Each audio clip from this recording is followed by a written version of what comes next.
हिंदू धर्म में एकादशी का व्रत बहुत महत्वपूर्ण माना जाता है। सभी एकादशियों में देवउठनी एकादशी विशेष महत्व रखती है।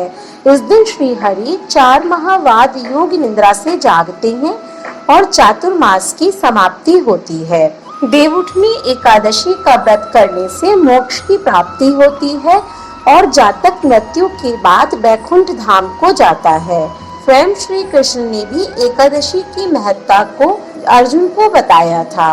तो आइए जानते हैं कि देवउठनी एकादशी का क्या महत्व है। नमस्कार, स्वागत है आपका सनातन ज्ञान और संस्कार चैनल पे। भगवान श्री कृष्ण ने अर्जुन से कहा, मैं तुम्हें मुक्ति देने वाली कार्तिक मास के शुक्ल पक्ष की प्रबोधिनी एकादशी के संबंध में नारद और ब्रह्मा जी के बीच में हुए वार्तालाप को सुनाने जा रहा हूँ। एक बार नारद जी ने ब्रह्मा जी से पूछा, हे पिता, प्रबोधिनी एकादशी के व्रत का क्या फल है? आप कृपा करके मुझे यह सब विस्तार पूर्वक बताइए।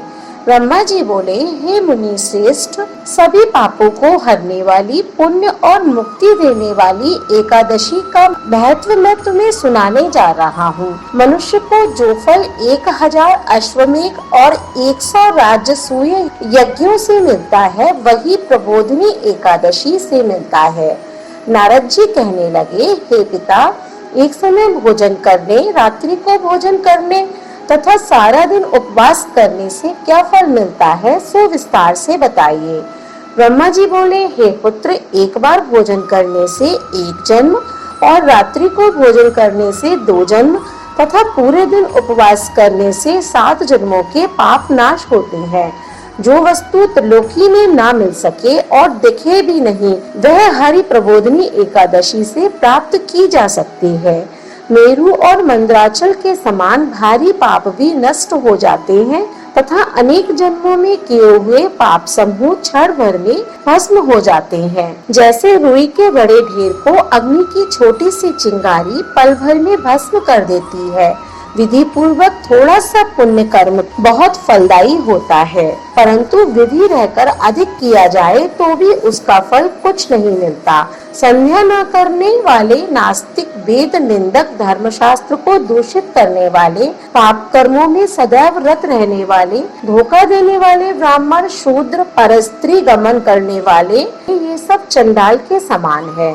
जो गुरु और ब्राह्मणों से अहंकार युक्त बात करता है, वह भी धन और संतान से हीन होता है। भ्रष्टाचार करने वाला, चांडाली से भोग करने वाला, दुष्ट की सेवा करने वाला और जो नीच मनुष्य की सेवा करते हैं या संगति करते हैं, वे सब पाप हरि प्रबोधिनी एकादशी के व्रत से नष्ट हो जाते हैं। जो मनुष्य इस एकादशी के व्रत को करने का संकल्प मात्र करते हैं, उनके 100 जन्मों के पाप नष्ट हो जाते हैं। जो इस दिन रात्रि जागरण करते हैं, उनकी आने वाली 10,000 पीढ़ियां स्वर्ग को जाती हैं। ब्रह्मा हत्यादि महान पाप भी इस व्रत के प्रभाव से नष्ट हो जाते हैं। जो फल समस्त तीर्थों में स्नान करके गौ, स्वर्ण और भूमि का दान करने से होता है, वही फल इस एकादशी की रात्रि को जागरण करने से मिलता है। हे मुनि शार्दल, इस संसार में उसी मनुष्य का जीवन सफल है जिसने हरि प्रबोधिनी एकादशी का व्रत किया है। वही ज्ञानी, तपस्वी और जितेंद्रिय है तथा उसी को भोग एवं मोक्ष मिलता है। इस दिन जो मनुष्य भगवान की प्रसन्नता के लिए स्नान, दान, तप और यज्ञादि करते हैं, वह अक्षय पुण्य को प्राप्त होते हैं। प्रबोधिनी एकादशी के दिन व्रत करने से मनुष्य के बाल, यौवन और वृद्धावस्था में किए गए समस्त पाप नष्ट हो जाते हैं। इस दिन रात्रि जागरण का फल चंद्र सूर्य ग्रहण के समान स्नान करने से 1000 गुना अधिक होता है। अन्य कोई पुण्य इसके आगे व्यर्थ है। जो मनुष्य इस व्रत को नहीं करते, उनके अन्य पुण्य भी व्यर्थ ही रहते हैं। अतः हे नारद, तुम्हें भी विधि पूर्वक इस व्रत को करना चाहिए। जो कार्तिक मास में धर्मपरायण होकर अन्न नहीं खाते, उन्हें चांद्रायण व्रत का फल प्राप्त होता है। इस मास में भगवान दानादि से जितने प्रसन्न नहीं होते, जितने शास्त्रों में लिखी कथाओं के सुनने मात्र से होते हैं। कार्तिक मास में जो भगवान विष्णु की कथा का एक या आधा श्लोक भी पढ़ते हैं, सुनते हैं या सुनाते हैं, उनको भी 100 गायों के दान के बराबर फल प्राप्त होता है।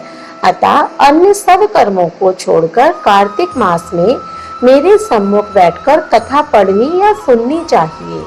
जो कल्याण के लिए इस मास में हरि कथा कहते हैं, वे सारे कुटुंब का क्षण मात्र में उद्धार कर देते हैं। शास्त्रों की कथा कहने सुनने से 10,000 यज्ञों का फल मिलता है।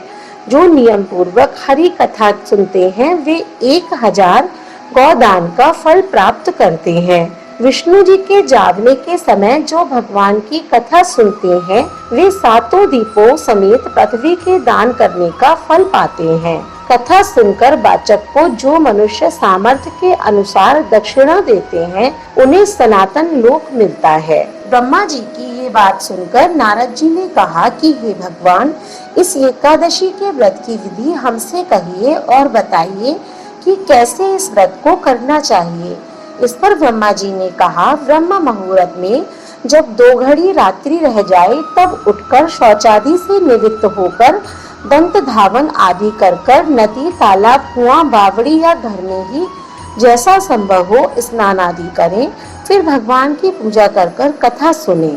फिर व्रत का नियम ग्रहण करना चाहिए। उस समय भगवान से प्रार्थना करें कि हे भगवान, आज मैं निराहार रहकर व्रत करूंगा, आप मेरी रक्षा कीजिए। दूसरे दिन द्वादशी को भोजन करना चाहिए।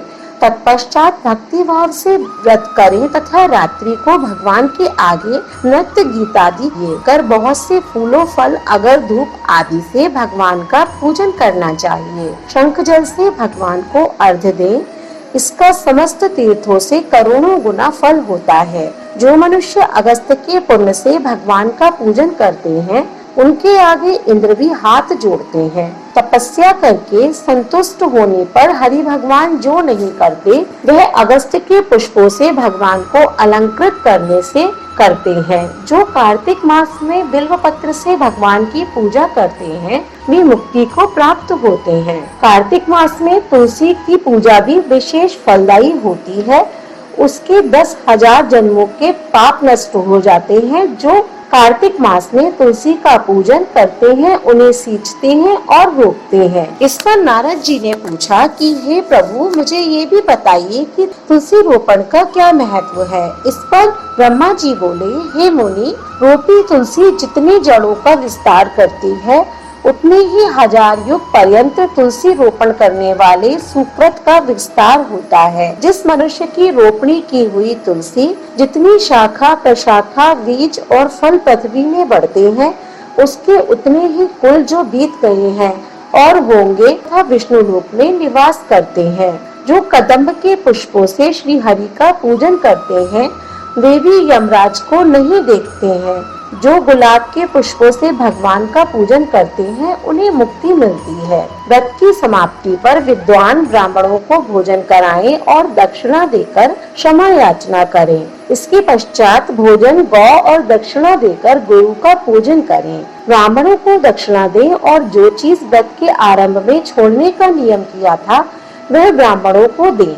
जो मनुष्य मांसाहारी नहीं है, वो गौदान करें। जिन फलों को त्यागे, उन फलों का दान करें। इस प्रकार जो मनुष्य भूमि शयन का व्रत लेते हैं, उन्हें शय्या दान करना चाहिए। साथ ही तुलसी सब सामग्री सहित देना चाहिए। हे राजन, जो बुद्धिमान इस प्रकार चातुर्मास व्रत निर्विघ्न समाप्त करते हैं, वे कृतकृत्य हो जाते हैं और फिर उनका जन्म नहीं होता है। यदि व्रत भ्रष्ट हो जाए तो व्रत करने वाला कोढ़ी या अंधा हो जाता है। भगवान कृष्ण कहते हैं कि राजन, जो तुमने पूछा था वह सब मैंने बतलाया। इस कथा को पढ़ने और सुनने से गौदान का फल प्राप्त होता है। हमें उम्मीद है कि इस वीडियो के माध्यम से आपको देवउठनी एकादशी के महत्व की जानकारी हो गई होगी। अगर आपको वीडियो अच्छी लगी हो तो इसे ज्यादा से ज्यादा शेयर करें। ऐसे ही धार्मिक वीडियोस देखने के लिए हमारे चैनल को सब्सक्राइब करें। धन्यवाद।